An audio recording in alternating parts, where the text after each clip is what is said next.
2009년 7월 18일 호주 시드니 북쪽 교외의 작은 마을 노스해핑.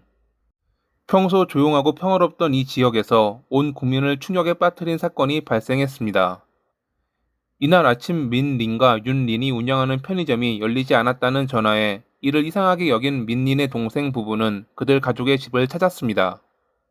평소 문이 잠겨 있어야 할 현관문은 열려 있었고 집 안은 기이할 정도로 조용했습니다. 그들은 침실로 향했고 그곳에서 평생 지울 수 없는 충격적인 장면과 마주해야 했죠.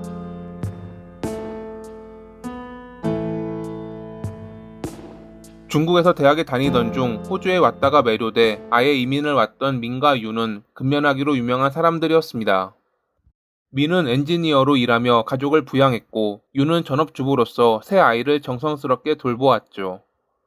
6년 동안 모은 돈으로 그들은 번화한 쇼핑센터에 편의점을 냈고 연간 100만 달러를 넘게 벌어들이며 성공을 거두었습니다. 그 돈을 바탕으로 그들은 여러 부동산을 추가로 매입하며 투자했고 경제적으로 여유를 가지며 자녀들에게 돈을 아끼지 않아도 되었습니다. 이웃들과도 잘 지내서 그들을 싫어하는 사람은 없었습니다. 경제적 안정과 지역사회와의 유대, 자녀 교육에 대한 집념이 돋보이는 모범적인 가정이었다고 합니다. 중국에 있던 윤의 동생 아이린도 호주로 건너와 그들과 같은 집에서 살고 편의점 일을 도우며 대학에 다녔습니다. 민은 부모님도 모셔와 자신이 구매한 부동산에 머무르게 했죠. 그들의 성공 소식에 민의 동생인 캐시와 그녀의 남편 로버트도 호주로 건너왔습니다. 하지만 캐시와 로버트는 생각처럼 일이 잘 풀리지는 않았습니다. 로버트는 중국에서 이비인후과 전문의였지만 호주에 와선 식당을 운영하다 실패했고 이 뒤로는 민과 윤의 편의점 일을 도왔습니다. 그리고 2009년 7월 18일 일어나선 안 되는 일이 일어났습니다. 이날 캐시는 오빠의 편의점이 열리지 않았다는 지인들의 전화를 받았습니다. 이는 이례적인 일이었기에 그녀는 이상하다고 생각하며 남편 로버트와 함께 그들의 집으로 갔습니다. 불러도 돌아오는 대답이 없자 그녀는 문 손잡이를 돌렸는데 잠겨있지 않았는지 아무런 저항 없이 문이 열렸습니다. 현관에는 신발 몇 켤레가 흩어져 있었고 열쇠와 가방이 거실과 부엌에 그대로 있었습니다. 이는 오빠네 가족이 아직 외출하지 않았다는 것을 말해주었지만 여전히 집 안은 정적만이 감돌았습니다. 캐시와 로버트는 침실로 향했고 거기서 사망해 있는 윤을 발견했습니다. 함께 사망한 민은 그녀의 옆 담요 아래에 숨겨져 있었는데 당시에는 다가가지 않으면 발견하기 힘들었던 위치였습니다. 옆방에서 민의 장남과 차남 그리고 윤의 동생 아이린 역시 살해된 채 발견됐죠. 캐시는 000으로 신고했고 처음에는 주소를 말하는 등 차분하게 말하는 듯 보였지만 잠시 뒤 알아들을 수 없을 정도로 당황해하는 모습을 보였다고 합니다. 피해자들은 모두 동일한 둔기로 살해됐고 대부분 자는 도중 공격을 받았지만 장남과 차남의 경우는 도망 다녔던 흔적이 존재했습니다. 바닥과 천장까지 범행 흔적이 남을 정도로 범인은 폭력적이었는데 집 안을 뒤진 흔적이나 사라진 물건은 없었습니다. 꽤 비싼 물건들이 눈에 띄는 장소에 있었음에도 손을 대지 않았다는 것에 경찰은 원한에 의한 범행일 가능성이 높다고 생각했습니다. 범인은 혈흔이 묻은 24개의 신발 자국을 현장에 남겼습니다.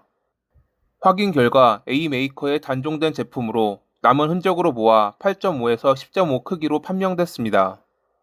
범행은 당일 새벽 2시에서 5시 반 사이에 일어났고 이 시간대에 고의로 차단기를 내린 흔적이 있었습니다. 이 범행에서 형사가 눈여겨보았던 것은 범인의 이동 경로였습니다. 그가 남긴 발자국으로 이동 경로를 어렵지 않게 확인할 수 있었는데 차단기를 내려 어두운 상황에서도 그는 단번에 민과 윤이 있는 침실로 향했습니다. 그 다음 그들을 살해하고 다른 이들이 있는 옆방으로 향했죠. 집 안에는 총 6명의 가족이 거주하고 있었습니다. 하지만 당시 장녀인 브렌다는 섬으로 수학여행을 가는 바람에 집에 없었습니다. 그리고 범인은 그걸 마치 알고 있다는 듯 브렌다의 방으로는 아예 가지 않았습니다. 차단기가 내려가 어두운 집 안을 여유롭게 돌아다니며 범행을 저지르고 아무도 없는 방에는 가지도 않은 범인. 형사는 범인이 집 구조를 잘 알고 있었고 가족과 가까운 인물일 것으로 판단했습니다. 여러 정황을 바탕으로 형사는 로버트를 용의자로 판단했습니다.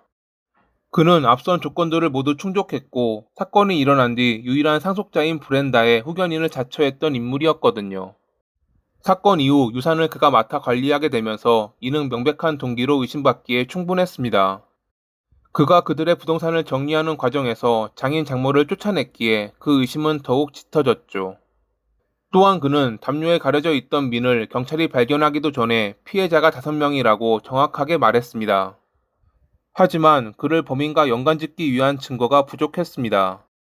결국 경찰은 증거 확보를 위해 로버트의 집 곳곳에 카메라를 설치했습니다.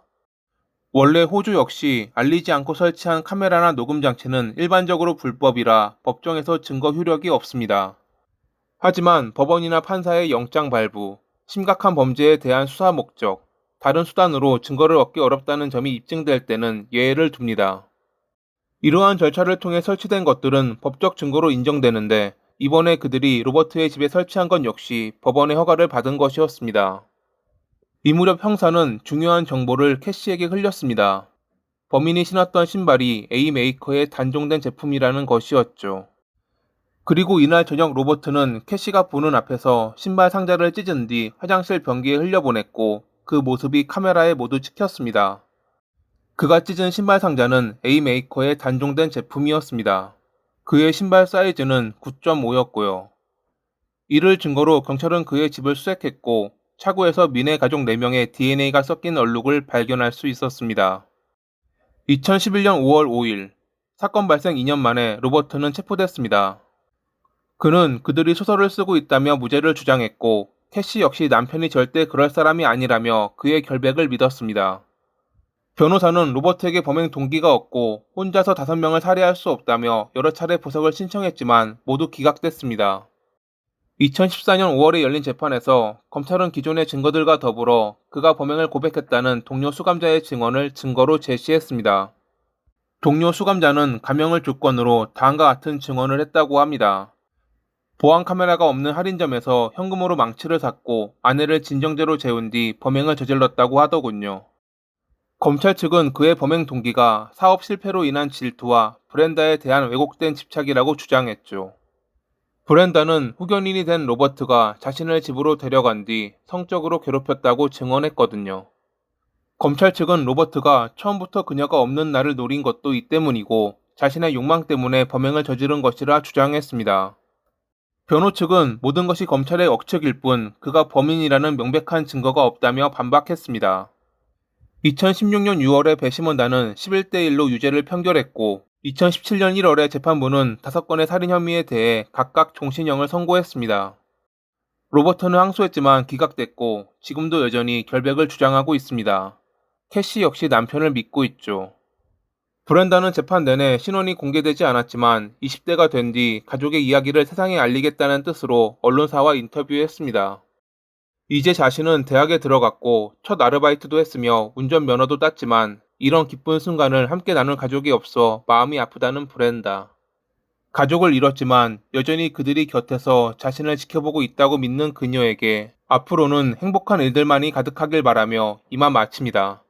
오늘도 시청해주셔서 감사합니다.